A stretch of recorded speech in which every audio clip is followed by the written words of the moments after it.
اگر آپ پریشان ہیں، دل بے چین ہے تو آج کی ویڈیو آپ کے لیے، کیونکہ آج میں نہ صرف آپ کے ساتھ ایک چھوٹا سا راز شیئر کرنے والی ہوں بلکہ اپنی چھوٹی سی ڈیلی روٹین بھی دکھاؤں گی، اور یقین کریں یہ چھوٹی سی عادت آپ کی زندگی بدل سکتی ہے۔ السلام علیکم، welcome back to my channel. I hope so آپ سب ٹھیک ٹھاک ہوں گے۔ آئی ایم آلسو گڈ، الحمدللہ۔ تو جی شروع کرتے ہیں آج کا ولاگ۔ میں کچھ دن پہلے بہت پریشان تھی، دل میں عجیب سا بوجھ تھا، کوئی کام نہیں بنتا تھا۔ پھر میں نے ایک چیز شروع کر دی، اور وہ کیا ہے وہ آگے چل کے میں آپ لوگوں کو بتاؤں گی۔ تو جی یہ ہے میرے آلو کے پراٹھوں کا نیکسٹ ولاگ۔ فرسٹ ولاگ میں نے کہا تھا کہ میں نے آلووں کے پراٹھے کیسے بنائے، وہ میں نیکسٹ ولاگ میں دکھاؤں گی۔ میں نے آلووں کی فلنگ کس طرح سے تیار کی۔ فرسٹ آف آل میں نے آلووں کو بوائل کیا، آلو بوائل کر کے پھر میں نے پانی جو ہے اس کا ڈرین کر کے اس کو اچھے سے دھو کے جب ٹھنڈے ہو گئے تو میں نے اس میں بریک کٹی ہوئی گرین مرچ ڈال دی، اور تھوڑی سی لال مرچ، اور میں نے تھوڑی سی ہلدی، تھوڑا سا نمک اور تھوڑا سا زیرہ ایڈ کر کے سب کو اچھی طرح مکس کر لیا۔ مکس کرنے کے بعد جی میں نے یہاں پہ پیڑے بنانا شروع کر دیے، چھوٹی چھوٹی لوئیاں بنا کے، اور اس کے چھوٹی چھوٹی 2 روٹیاں بنا کے اس کے اوپر جو فلنگ رکھتے ہیں درمیان میں، 2 روٹیوں کے درمیان میں جو فلنگ رکھتے ہیں وہ رکھ کے اس کے بعد جی میں نے ان کو اچھے سے بیلنا شروع کیا۔ تو جی بیلتے بیلتے یہاں پر میں نے اسی طرح سے آلووں کے پراٹھے تیار کیے۔ 2 میں نے اپنے لیے آئل لگا کے تیار کیے، ویسے میں نے 2 نہیں کھائے، میں نے 1 کھایا تھا۔ ناشتے میں نے صرف 1 کھایا تھا، اور 1 پراٹھا میں نے دوپہر کو کھا لیا تھا۔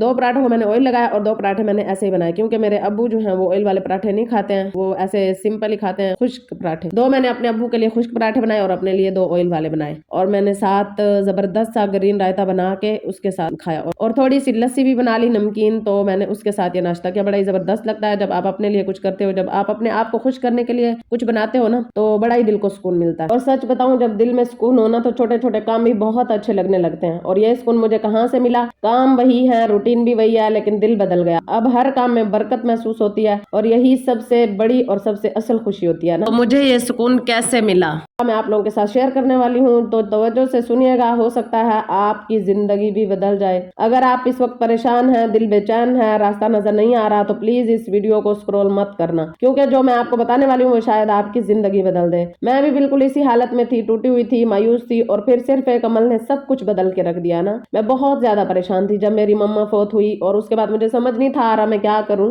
ایک دم سے نا کہتے ہیں نا کہ ماں آپ کے لیے وہ ایک سایہ ہوتا ہے، ایک وہ بادل ہوتا ہے جو آپ کے سر سے ہٹ جائے نا، تو آپ کو سمجھ نہیں آ رہا ہوتا کہ آپ کہاں ہیں، آپ کی لائف کس موڑ پہ کھڑی ہوئی ہے نا۔ جیتے جی چاہے انسان جتنا بھی دور رہے، لیکن پتہ تو ہوتا ہے نا کبھی نہ کبھی تو ایک دوسرے کے سامنے آنا ہی ہے ہم نے۔ ماں ہوتی ہے نا، ماں سے میں کہتی ہوں آپ دنیا کے لاکھ رشتے آپ کے بن جائے نا، لاکھ رشتے آپ بنا لو، سب بہتر ہوتے ہیں، لیکن ماں سے زیادہ بہترین رشتہ کوئی نہیں ہوتا نا آپ کی لائف میں۔ باقی سب رشتوں میں ملاوٹ ہوتی ہے، سب رشتے آپ کو دھوکہ دے سکتے ہیں، لیکن ماں کا ایک اب اگر کبھی آپ کی ماں آپ سے ایسا کچھ بول بھی دے جو آپ کو برا لگے، تو اس میں بھی ہمارا ہی فائدہ ہوتا ہے، لیکن اس وقت ہمیں سمجھ میں نہیں آ رہا ہوتا کہ ہمارے ساتھ یہ ہو کیا رہا ہے نا۔ تو میں بھی بہت زیادہ پریشان تھی، دل میں ایک عجیب سا بوجھ رہتا تھا، کوئی کام بنتا نہیں تھا، ہر طرف رکاوٹیں، ہر طرف مایوسی۔ کبھی لگتا تھا شاید اللہ مجھ سے بہت زیادہ ناراض ہے، کبھی لگتا تھا کہ میری دعائیں قبول ہی نہیں ہوتی، راتوں کو نیند نہیں آتی تھی، بس یہی سوچتی رہتی تھی کہ آخر میرے ساتھ ایسا ہو ہی کیوں رہا ہے نا۔ پھر ایک دن کسی نے مجھ سے ایک بہت ہی سادہ سی بات کہی نا، جو مجھے سادہ لگی، لیکن اس میں ایک بہت ہی بڑا راز چھپا ہوا تھا کہ استغفر اللہ۔ تو پھر میں نے استغفر اللہ پڑھنا شروع کیا نا۔ میں نے سوچا اتنا آسان ہے، لیکن میں نے دل سے شروع کیا۔ روزانہ چلتے پھرتے کام کرتے ہوئے، میں برتن دھو رہی ہوں، میں کھانا پکا رہی ہوں، میں جو ہے